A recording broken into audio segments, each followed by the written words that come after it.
Turning back to Washington, my next guest says the Senate deal is a big loss for Americans and the conservative movement. Joining us now is David Bossie. He's president of Citizens United. David, this has been an ugly spectacle by any standard.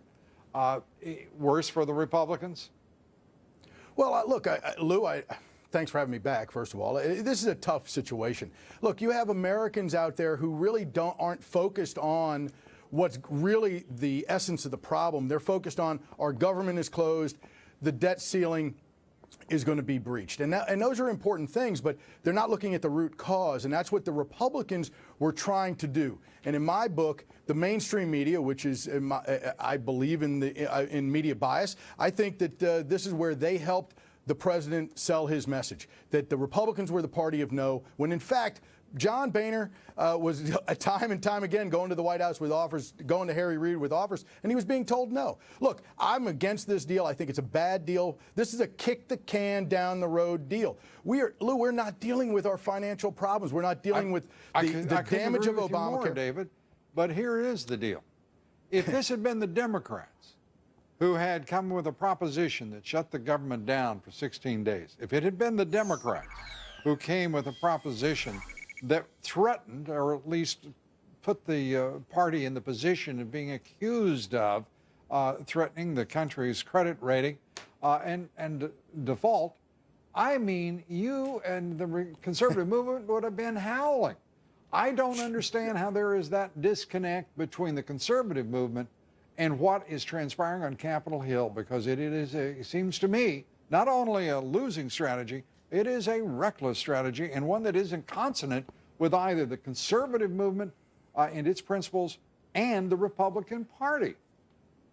Sure, Lou, tactics are, I'm not arguing the tactics. What I'm saying is that whether it's dealing with the cost and the destruction of our health care system with Obamacare, whether it is dealing with our debt, whether it's dealing with spending, whether it's dealing with our debt ceiling, our national debt, it is really none of those issues are being dealt with here. So this is a truly bipartisan effort to do nothing.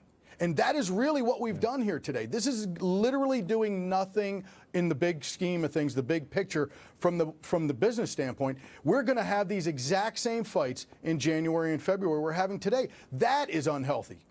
It's unhealthy if the conservatives, if the Republican Party, I couldn't agree with you more, doesn't learn something, as Congresswoman Renee Elmers was saying. If they don't learn something from this, because obviously this spectacle, they didn't learn anything from 2011. They must learn something, they being the Republicans, the Republican leadership, and the conservatives, from what has transpired here today. I want to point out that the Senate has begun voting. David, let me ask you this. Senator Ted Cruz, he now has a very small group of folks around him. He represents a lot of important principles for millions of Americans, but he has stepped in it, has he not, politically and personally here with his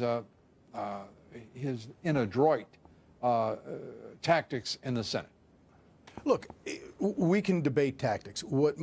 I believe without Senator Cruz, we would not be here today discussing these important issues over the last couple of weeks. Their focus would not be on Obamacare. The focus wouldn't be on the debt ceiling. The focus wouldn't be on spending.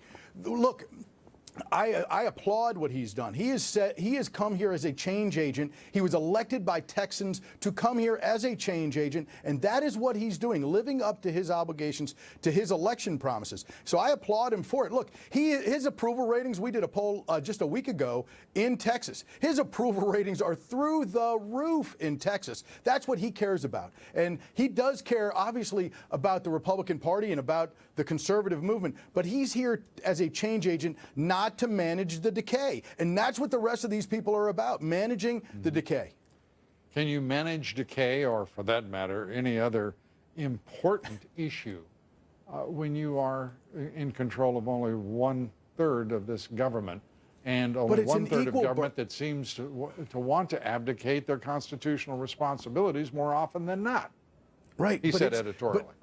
Yeah, look, one body of Congress is 1/3 of the government. You have, look, they can't do anything without you. You can't do anything without them. You have to stand your ground at some point. Yes, tactically, could we do things differently? Absolutely. Hindsight's always 20/20. What I believe is we need to take the next 4 months to tee up what we are going to do individually, either through the appropriations process. If the Republican Party, David, I'm going to have to call it there because of time, but if the Republican Party doesn't learn something here in the next few months, it's not going to be a very happy January and February for the party. And I'm sure with guiding and leading lights like you, their prospects are very good for having learned something from what would the president say, a teachable moment. David Bossie, thanks so much. We appreciate it. Thanks, Lou.